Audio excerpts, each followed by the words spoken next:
Hoy tenemos en el programa a un invitado sumamente especial. Realmente es un honor para mí poder entrevistar a una persona que viaja por el mundo llevando un mensaje fundamental, un mensaje profundo, pero que va directamente al espíritu, al ánimo de los seres humanos. Vamos a entrevistar a Prem Rawat. Thank you for having me.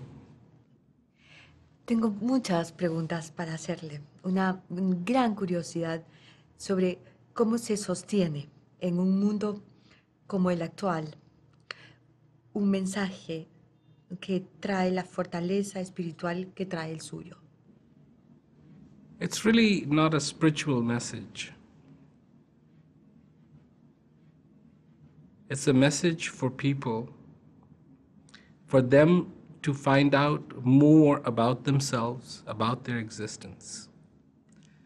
And the message really is very simple, because what it states is what you're looking for is inside of you.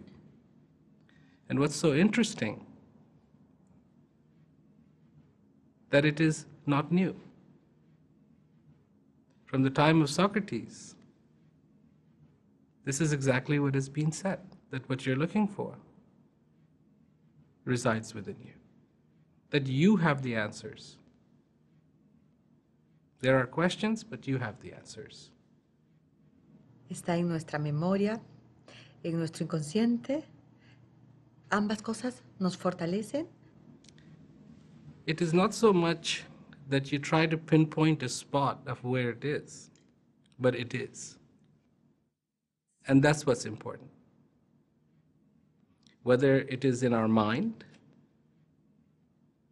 and very beautifully, I think, it has been said that it resides in our hearts. En el corazón, a partir del corazón. Leía su biografía, señor Raoat, y me llena de curiosidad saber cómo, de dónde surgía la fortaleza de espíritu, de ánimo, para hablar en términos correctos. Usted me ha corregido, no es un tema espiritual, es un tema de ánimo, es un tema de estima. Muy bien, ¿de dónde surgía esa fuerza para que un niño pudiera hablarle a las multitudes como lo hizo usted cuando era solo un pequeñito? It really comes from within. My father was doing this before me. And most importantly, what I felt, that whatever I was saying had a profound impact on the people who were listening to that message. And so wherever there is that need, then there is a response. But it really comes from within my heart. It really isn't just a subject of thought. And by thought, I mean something that you try to conjure up in your imagination, but something that is real, that you feel. Because that's what peace is. Peace is real, not just an imagination. La mayéutica. Es la mayéutica. Ahora, usted dejó muy jovencito, casi siendo un adolescente, dejó su país. Well, I felt that, and at that point in time, a lot of invitation had come for me to come to these countries. And my mother was, no, you cannot go. And then finally, in the summer vacation, she said, okay, you can go. And when I arrived in the West, the response was incredible. And since then, I have been spreading it. I still go back to India, but I have been spreading it everywhere, taking the message everywhere. Whoever will listen to me. Su mensaje es un mensaje que lleva paz, pero que lleva paz a cada una de las personas. It's not political peace. It's real peace. And only human beings can feel that. Because when we say that peace is the end of war or absence of war, that's just a symptom. The war happens because there is a lack of peace inside of it. And when there is peace inside, a person then has an opportunity to be conscious. Because 1 second of thought before we do something can save us a lifetime of pain. But we don't have that consciousness all the time. We do, but don't think. Hay muchos libros, hay muchas personas hablando de paz en el mundo. ¿En qué se diferencia su mensaje? My message is feel. Not just talk about it. Not just analyze it. Don't try to justify it. But feel. One example that I always give is that you can have 1,000 cookbooks, but when you're hungry, you need food, not cookbook. Claro. Ahora, a usted le conocen como el embajador de la paz. Mi sensación es que usted vive un apostolado. ¿Con quién es su compromiso? My commitment is to peace. My commitment is to people. I have been created by the same power that has created every human being on the face of this earth. I have been created by the same power that has created this universe. There is no difference between me and every single human being on the face of this earth. The only difference is I know where the water is. And for all those who are thirsty, I want to tell them where the water is. But that doesn't mean that I don't get thirsty. That doesn't mean that I am different. I'm not. I'm a human being, bound by the same rules: birth, life, death. Like everyone else. And it's only us human beings on the face of this earth who can make a difference for each other. ¿Cree usted en Dios? Of course. ¿Y forma parte de alguna religión? ¿Es feligrés de alguna religión? At the beginning you asked the question, do I believe in God? And what I'd like to say is that I have felt that God inside of me. God is inside of us, not on some mountain, not at the bottom of the ocean. And so, for me, I have found my religion. And my religion is to look within me. As I strongly believe that besides the established religion that gives us the morals, that gives us opportunities of how we should be, besides all that, people need to look inside of them. And God should not be a discussion. God should be a feeling, because you have felt. ¿Usted imaginó cuando empezó a dar su mensaje, cuando empezó a calibrar, a medir la influencia y la importancia, el valor que su mensaje significaba para las otras personas? Imaginó que iba a convertirse en el predicador en el que se ha convertido, al que miles de seres humanos escuchan y a veces pugnan por escuchar. To honestly tell you, no. But at the same time, if you're going to make this message available, it doesn't matter if it is to 1 or 1,000,000. And no, I had never imagined the way it is happening right now. All I want to do is be real to that feeling,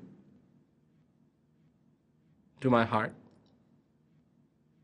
say what I feel, and then whoever wants to hear it will. ¿Qué tipo de personas escuchan su mensaje? Usted diría que casi todos estamos o somos capaces de buscar al interior de cada uno, de buscar dentro de nosotros mismos.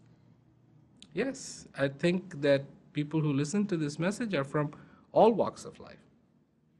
Because in this world, we make distinctions. Rich, poor, from this country, from that country. But we sometimes forget our similarity. First of all, we're human beings. And if you're a human being and you feel that thirst in your life, then if somebody talks about water, you will listen. Él ha dicho que la paz no es ausencia de guerra, que ese es su mensaje y muchas veces le ha tocado transmitir ese mensaje en lugares próximos a donde se vivían conflictos bélicos. Le pasó el año pasado en Italia, cerca de Libia, cuando se vivía la guerra interna que se ha vivido en Libia. ¿Cómo se puede mantener la fuerza, la entereza en un ambiente así? I think the message delivers itself because when you really think about this, what people want is prosperity. And what I have seen in my life, that all of us just want some elbow room to believe in our God the way we want to prosper, to grow, to have a better life. And these things are not against peace. And so when this voice comes out and this message comes out, even though it may be surrounded by war, it still reaches a place inside human beings where they don't want that war. You know, even in the middle of the war, there are people who don't want it. So even in the darkness, there is a candle. And the candle is lit. And that is exactly where I aim to deliver this message. A la esperanza. To hope, to that place where hope arises from. That's the heart of a human being. En mi país, en el Perú, un 30% de peruanos que todavía no han tenido la oportunidad de poderse mover, de poder aspirar, de poder desarrollar su talento, ponerlo en valor. Les podemos pedir o les podemos hablar de paz interior. Of course. Because peace will be required when they prosper, and peace will be required when people don't prosper. Peace is consistent across race, religion, creed, profession, whatever may be happening. Peace is that simple note that pulses, that plays in everyone's life. And of course, I hope that all these people who haven't had the opportunity to prosper, of course they should prosper, but also have peace in their life, whether they're poor or they're rich. Un mensaje como el suyo ayuda a crear esas condiciones.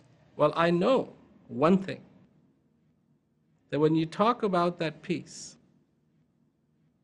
and the possibility that that peace exists inside of them, regardless of their circumstances. Because pain is felt by both, whether you're poor or if you're rich. And peace can be felt by both, whether you are poor or you're rich. Because it is a human trait, not a human situation. ¿Cuántas veces ha venido a Sudamérica? Oh, I have been coming to South America from a very, very long time. I don't even remember how many times I've come to South America. And it's been always beautiful. People have such a beautiful heart. And for me, most importantly, they have always listened to this message. So it's very nice, very beautiful. ¿Siente al pueblo sudamericano como un pueblo más joven? I don't get an impression that they're younger people, but they are young at heart. And that's the same way I have seen people in India, in Africa, in America, everywhere. It's people who are looking for this peace